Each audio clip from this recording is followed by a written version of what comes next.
And every time I spend on myself here on this earth, it doesn't last. Every time. I don't care what it is that you spend on. Your gas bill, your water bill, your mortgage, your car payment, I don't care what it is. Whatever you spend on, it's not going to last. It breaks down, it deteriorates, it falls apart, it gets broke. It doesn't last. But whatever you invest in the cause of Christ is going to last forever and ever and ever. And this, folks, is one of the reasons why it's so important that we understand about this process of giving and generosity and the promises behind it. Look what it says in Malachi chapter 3, verse 8 through 11. It says, people should not steal things from God, but you stole things from me. You say, what did we steal from you? You should have given me 1/10 of your things. In this way, your whole nation has stolen things from me. So bad things are happening to you. Listen, so bad things are happening to you. Are you listening? So bad things are happening to you. Why do bad things sometimes happen to us? It's because we're robbing from God. It's because we're stealing from God. It's because we're not giving back to God what He deserves in our life. And the Lord all-powerful says, try this test. Bring 1/10 of your things to me. Put them in the treasury. Test me. If you do these things, I will surely bless you. Good things will come to you. You will have more than enough of everything. Listen to verse 11. I will not let pests destroy your crops. This is what the Lord all-powerful said. Now, there's three major areas of our life that we need to give back to God. And I want to illustrate that this morning, right here on this whiteboard. So the first area, let's just start over here, is time. You got that? Time. We need to give our time to God. Another area that we need to give God is our talents. I knew I'd mess this up. I'm supposed to do it this way. So we got our time we're supposed to give to God. We got our talents that we're supposed to give to God. And then another area is our tithe. Are you getting that? Those are the three basic areas we need to give to God. So, is it hard sometimes to give our time to God? Absolutely. You know, especially here in Southern California, it's really, really difficult sometimes to give our time to God. How about our talents?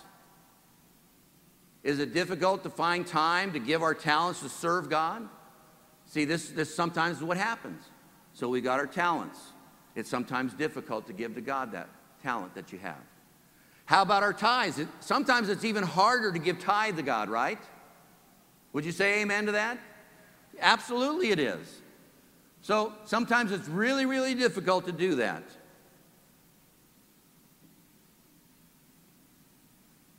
And that's why we need Jesus Christ in our life.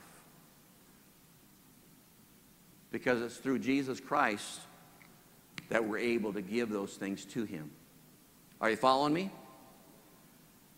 If you don't have Jesus Christ in your life, you're not going to want to give your time. You're not going to want to give your talents. You're not going to want to give your tithe to God. You don't even think He deserves that. You could care less if He has that.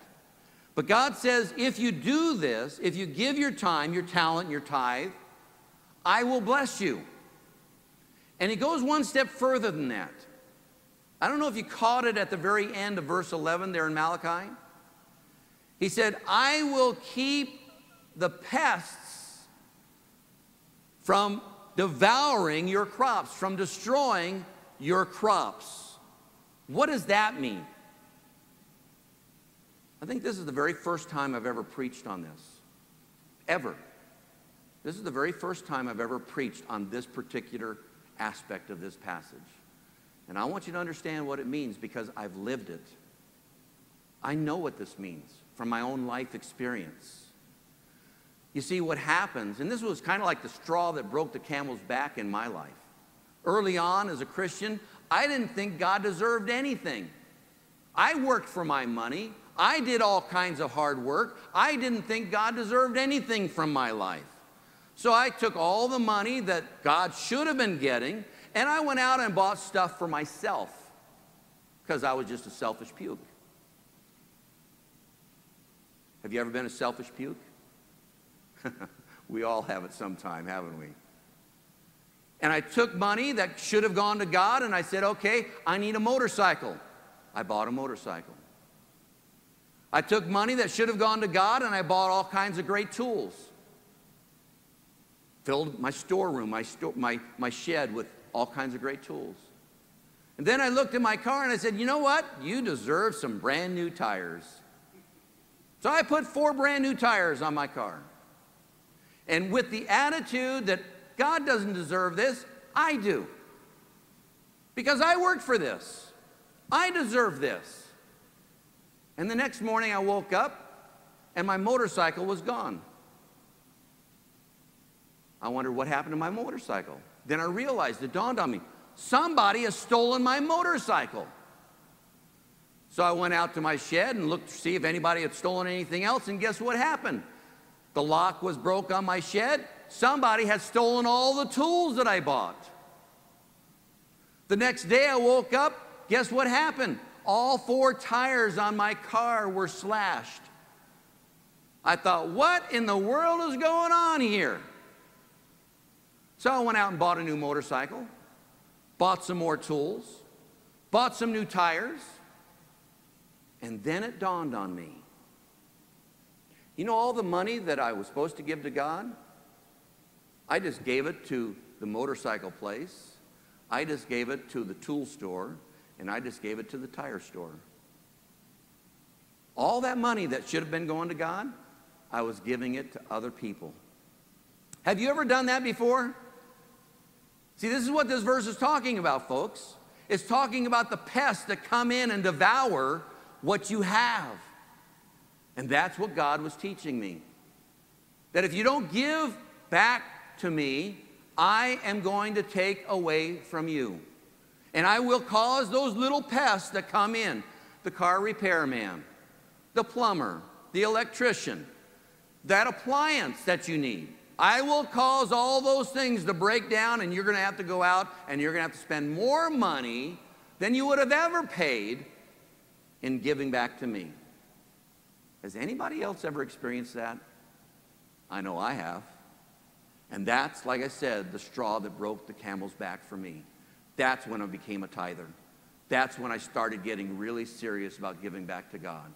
And this is a story I know I've told some of you before, and my wife, she's heard it many, many times. She's lived it, in fact.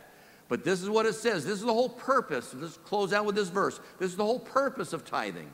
Deuteronomy 14, verse 23, it says, the purpose of tithing is to teach you always to put God first in your lives. If you're a believer, if you're a Christian, and God isn't first in your life, guess what? God's going to do whatever he has to do to try to figure out a way to get you to put him first in your life. And you know what usually he works with? He usually works with the thing that you love the most. Man, I like that motorcycle. I really liked my tools. They were great tools. You know, he works with what you really have a heart for, and he says, okay, let me see what happens here. I'll take this away. Now, I know this is tough. This is hard. I get it. I've lived it, all right? I've been there. I know what it feels like. And maybe you're feeling right now like, man, I know I need to give to God, but I'm just afraid to do that. That's what faith is all about.